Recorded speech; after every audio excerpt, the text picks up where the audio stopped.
So next one, D, other written materials. With exception of the material described above, it is forbidden to read all secular materials on Shabbos. As mentioned above, this includes secular history books, right, we said, books and magazines containing trivial information, okay, and certainly fictional novels. Let us dwell on two subjects that require some clarification: newspapers and letters. I mean, today time is a little different. Maybe when they exchange letters, like if letters it's printed out, it was most of the time nobody writes any letters to anybody. But in olden days, yeah, people wrote letters. So I remember my grandma would sign this this postcards to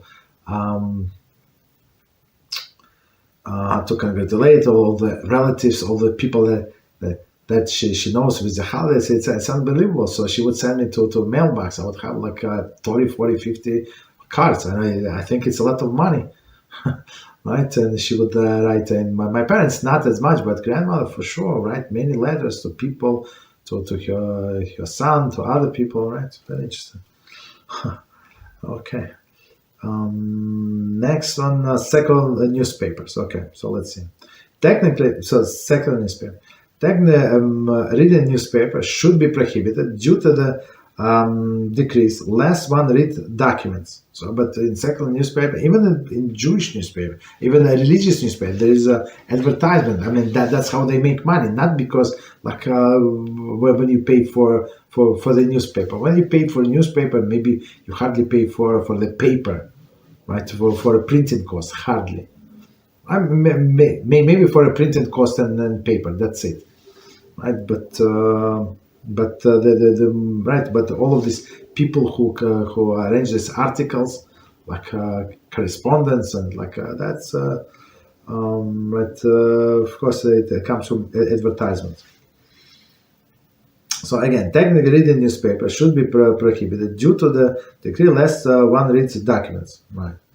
Therefore, however, many poskim of the early generation permit the reading of the newspaper on Shabbos because newspaper might contain information that is vital to the reader's safety or protection of his assets, and this considered the matter of the mitzvah.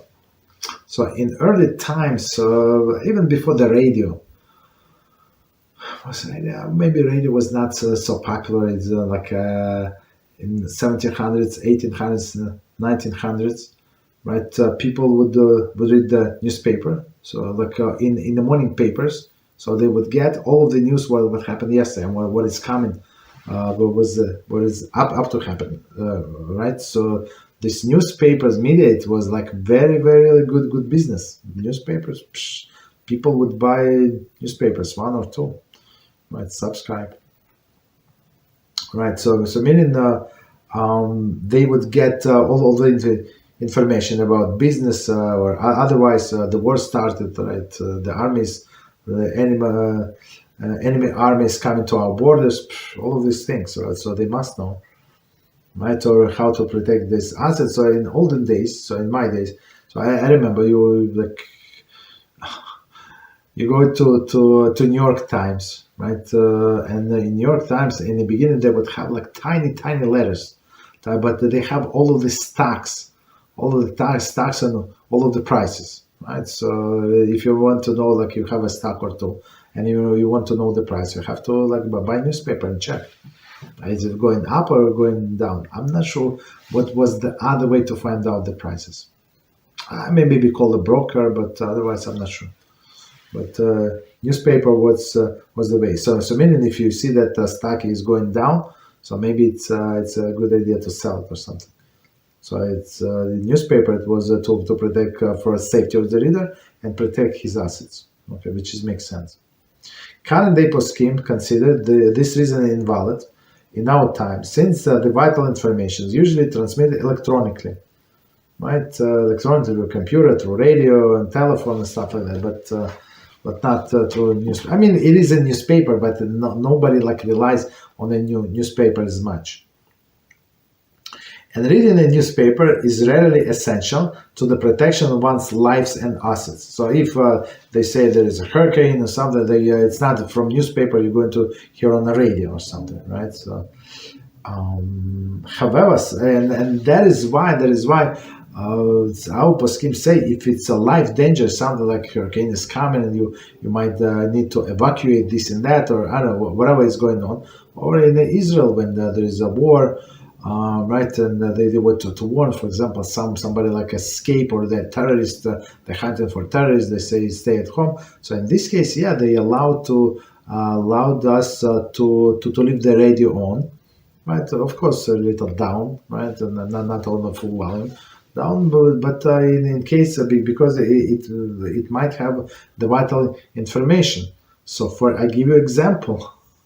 When this happened in Pittsburgh, right, and the massacre in Pittsburgh, I don't know what was it, 3 years, 5 years, I don't know, like some years ago, not too long ago. So how did I found out? I heard it from a guy from Shul, and the guy came. This clown would come always late, and why you call him clown? Because most of it was like small place. Right, and he was not number 10 usually, number 10 or 11. So I mean, you cannot rely 100% when the 10 people say that they're going to come, and some of them are like elderly people, like maybe under the weather, like 10 is very shaky. So this guy was try to arrange 11, like 12 of course is better, but 11 minimum. So this sometimes somebody would not come, and this guy would not number 10, and he was late. So he came and told us what happened. I mean, not me, I would not talk to this clown, but they started talking and show what happened. So hopefully he had a radio on. I mean, I asked somebody like, how would he know? Like, right? I mean, it's possible that he heard it from non-Jewish neighbors or something, but I don't know. Same with October 7th. Same is with October 7th, right, that happened last year. This rabbi of the shul, he came and said there is something going on in Israel. Right, it wasn't holiday. It wasn't holiday, so I'm not sure how did he know. I don't know, somebody, I don't know. Very interesting. I never asked him. Okay. I don't suspect that he would listen to the radio sound, but somebody did. Somebody told him. Okay. Right. However, some authorities permit the reading of newspaper section that do contain information, such as health section. Okay. So they have a health section. So if you need to read that, okay, so you can go ahead and read. Again, we're talking about secular newspaper, but in the religious newspaper, there is a little different. They have articles about about Parsha, like about the Kelim, about I don't know, like different Torah articles about some people, okay, rabbis. Other authorities can consider reading newspaper an enjoyable experience, as we said in one class, and therefore permit it for the sake of Oneg Shabbos, enjoyment of Shabbos. However, this view is rejected by most authorities. I don't remember who said it, but it's very interesting, right? So I mean, I think a person is so simpleton, right? So he does not have and nothing else to read, and he enjoys this secular newspaper. Okay, what can you do? But today, I think, like if person can read, and there are so many books that was translated to your first language, so I'm not sure if this excuse would work for anyone. You understand? So since there's so many topics, even though like in art school they have all the stories, right? Like very interesting topics. I mean, for me not, but for other people would be very interesting. So like would not allow new newspaper in olden days. So like they would not translate many books. Only few books they would translate to what is it, to not to English. I'm not sure how many books were translated to English. I don't think too many. Maybe Torah. I'm not sure if it's Russia. I'm not sure. But in Yiddish they translated several books. Also like not too many, like 3, 4, 5 books. That's it. In Ladino they translate. In Arabic it was a little better. Right, for all these people from Arab countries, it was a little better because some writings were on Arabic to begin with. Right, very interesting. Okay, so all poskim agreed that one may not read the advertisement on Shabbos. Okay. Some poskim even prohibit reading section of the newspaper that essentially permitted. Last one read the advertisement. So usually they stick the advertisement next to very interesting articles, right? So that does not make sense. They would not put it at the end of the newspaper. No, nobody is going to turn to the end of the newspaper. They put like all of the advertisement in the last 20 pages. No, they put advertisements all around, all over the paper. The poskim also agree. So again, all poskim agree that one may not read advertisements on Shabbos. One, some poskim even prohibit reading sections of newspaper, right, that have this. But I'm not sure. I think all of them have it. I'm not sure. That essentially permitted. Last one read the advertisement. All poskim also agree that one may not read business newspapers or magazines. For example, Wall Street Journal on Shabbos. Okay. Continue.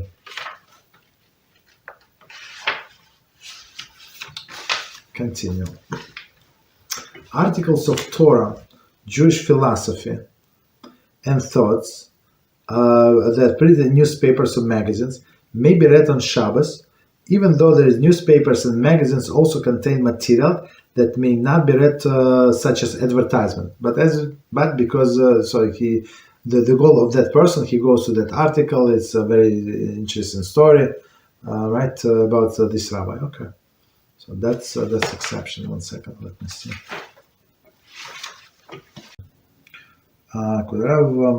If one is looking for a place to rent, okay, would it be forbidden to read the information and memorizing phone numbers from the signs put in a window or from the yard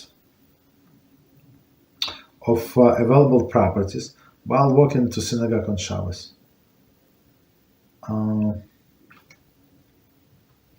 I guess it would be for example, if this place is near synagogue, so it would be maybe for information related to a mitzvah. So maybe this would be exception. Yes. Okay, that's a good question. Right. So meaning they would be allowed to read this advertisement about renting apartments. So next question. Would it be a chutzpah for a person to walk on Shabbos through the area where he'd exposed to those forbidden to read advertisements, such as Times Square and the like, if hypothetically had no immodesty in it, which is a completely separate issue? In order to save time, if he has another way to get to where he's headed, but it's actually longer. Okay. So again, let's read again, try to understand. So would it be a chutzpah? So like chutzpah, what is it? Chutzpah is brazenness, right? Like brazenness. For a person to walk on Shabbos through the area which is exposed to this forbidden to read advertisement. So I guess Times Square. So we just don't look up. That's it. So you mind your own business. You look on where are you walking at? That's it. I walk. There is no like such a advertisement, but stores like sign stores. I don't look. There's I pass the bus stops. There's an advertisement on bus stops. There's advertisement on buses. Right. I just mind my own business. That's it. So I'm not going to walk around to try to avoid it. No. Okay. So if especially the problem was with the modesty or idol worshiping, but these things, there's no problem. Okay. These things, a person does not have such a big desire to read the bulletin board. There are some crazy people, but there is no such sort of desire. Okay, so next question. Where should a person who is on the way of the hospital during the Shabbos, because of Pikuach Nefesh, accompany his wife, who is delivering a baby, close his eyes because there might be advertisement in the streets? What should the wife do if she feels that looking at the advertisement through the car window helps her to stay calm and less desperate until she arrives in the hospital? Right. So again, so that's we had this conversation with our friend whose wife is giving birth. So he said, yeah, it would be very problematic because her due date was supposed to be on Rosh Hashanah. So he said, I was planning how to minimize the desecration, right? So all of the whole learning would be applied. Very interesting. So now, okay, so now we have a question. Should a person who is on the way to the hospital during the Shabbos because of the Pikuach Nefesh accompany his wife delivering the baby, so the husband close his eyes? I mean, I don't think a person has to close his eyes. Usually, like if you see that, but don't pay attention. There is a pharmacy. This is a restaurant. It's not considered to be reading, right? So if you don't pay attention, then don't specifically read it. Okay. And for wife, there's no problem in. So whatever is need to be done for Pikuach Nefesh, and in her case it's 100% Pikuach Nefesh, and whatever can help her, even we can violate even biblical commandments, just so we know. Even we can violate biblical commandments for a person who is in life danger. Okay.